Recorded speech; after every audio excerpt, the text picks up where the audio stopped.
Praise the Lord. దేవుని నామానికి స్తోత్రాలు. ప్రభునందు ప్రియమైన దేవుని బిడ్డలారా, కూడి చేరి వచ్చిన మీ అందరికీ ప్రభు అయిన యేసుక్రీస్తు నామములో ముందుగా వందనాలు తెలియజేస్తున్నాం. అందరికీ వందనాలండి. ఉదయం లేచారు కదా, ఆరోగ్యంగా ఉన్నారా? సంతోషంగా ఉన్నారా?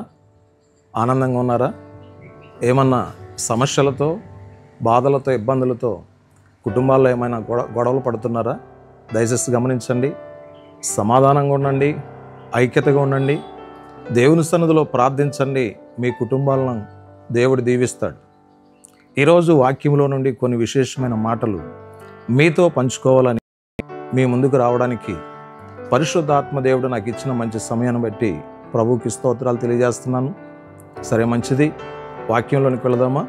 మత్తయి సువార్త నుండి 17వ అధ్యాయము 17వ వచనాన్ని ఒకసారి నేను చదువుతాను. దయచేసి వినండి.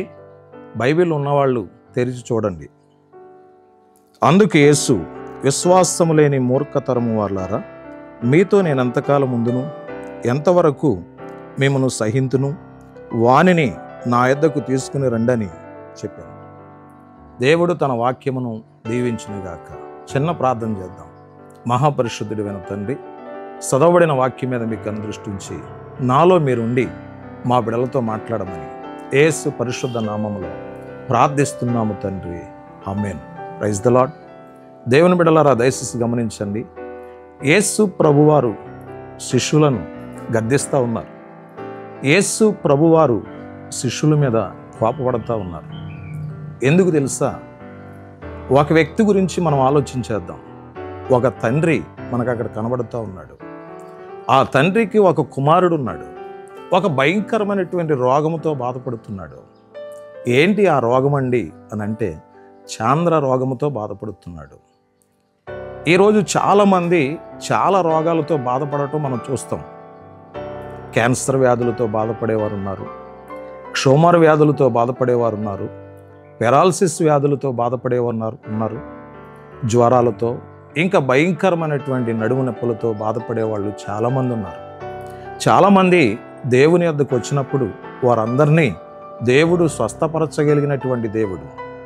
ఆ వ్యక్తి దేవుని బిడ్డలారా, తన కుమారుడు చాంద్ర రోగముతో బాధపడుతుంటే తన కుమారుణ్ణి యేసు ప్రభు యొక్క శిష్యుల దగ్గరికి తీసుకువెళ్ళడం జరిగింది.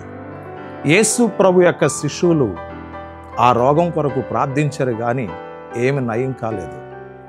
ఆ వ్యక్తి యేసు ప్రభు మీద నమ్మకం ఉంచి, యేసు ప్రభు మీద విశ్వాసం ఉంచి తన కుమారుని తీసుకుని యేసు ప్రభు దగ్గరికి వెళ్ళాడు.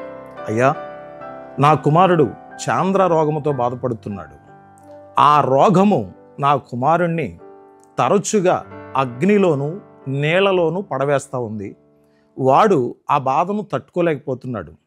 ఏం చేయాలో అర్థం కావట్లేదు. ఏ క్షణాన్ని నా కుమారుడు చనిపోతాడో, ఏ కుమారుడు ఏ సమయంలో ఏమైపోతాడో అని నేను చాలా బాధపడుతున్నాను. నీ శిష్యుల దగ్గరికి తీసుకొచ్చాను, కానీ వారి వల్ల కాలేదయ్యా. దయచేసి నా కుమారుని ముట్టమని, స్వస్థపరచమని ఆ తండ్రి యేసు ప్రభుని వేడుకుంటున్నాడు మోకాళ్ళ మీద పడి. ప్రభువా, నా కుమారుని స్వస్థపరచమని. యేసు ప్రభు ఎమ్మటనే ఆ చాంద్ర రోగాన్ని గద్దించగానే ఆ వ్యక్తిలో ఉన్నటువంటి దయ్యం బయటికి వెళ్ళిపోయింది. పరిపూర్ణంగా తన కుమారుడు స్వస్థత నొందాడు. దేవుని బిడ్డలారా, దయచేసి గమనించండి. ఎటువంటి రోగముతో, ఎటువంటి వ్యాధితో, ఎటువంటి బాధతో ఎవరు బాధపడుతున్నా కానీ దేవుని దగ్గరికి రండి. అది ఎటువంటి వ్యాధి అయినా కానీ దేవుడు స్వస్థపరచగలిగినటువంటి సమర్థుడు. ఒక తండ్రి తన కుమారుడికి ఉన్నటువంటి ఆ వ్యాధిని గురించి బాధపడుతూ యేసు ప్రభు దగ్గరికి తీసుకుని వెళ్ళాడు. యేసు ప్రభు ఆ వ్యక్తిని స్వస్థపరిచాడు. ఈరోజు నీ కుమారుడు స్వస్థత పొందడా? ఈరోజు నీ కుమార్తె స్వస్థత పొందదా? ఈరోజు నీవు స్వస్థత పొందవా? దేవుని యొద్దకు వస్తే ఖచ్చితంగా స్వస్థత పొందుతావు. కాబట్టి నీవైనా నీ కుటుంబమైనా దేవుని యొద్దకు రండి. తప్పనిసరిగా దేవుడు మిమ్మల్ని స్వస్థపరిచి ముందుకు నడిపిస్తాడు. దేవుడు ఈ చిన్న మాటలను దీవించునుగాక. మీ అందరి కోసం నేను ప్రార్థన చేస్తున్నాను. తలలు వంచండి, ప్రార్థన చేసుకుందాం. మహాపరిశుద్ధుడైన తండ్రి, మీ పరిశుద్ధమైన నామానికి స్తోత్రాలు, వందనాలు తెలియజేస్తా ఉన్నాం. చాంద్ర రోగముతో బాధపడుతున్నటువంటి వ్యక్తిని స్వస్థపరిచిన దేవా, మీకు స్తోత్రాలు. ఈరోజు చాలామంది క్యాన్సర్ వ్యాధులతో, క్షోమర వ్యాధులతో, పెరాలసిస్ వ్యాధులతో, ఇంకా చెప్పసఖ్యము కాని వ్యాధులతో బాధపడుతున్న జనాంగం అనేక మంది ఉన్నారు. వారందరినీ స్వస్థపరచండి, బాగు చేయండి, రక్షణలోనికి నడిపించండి.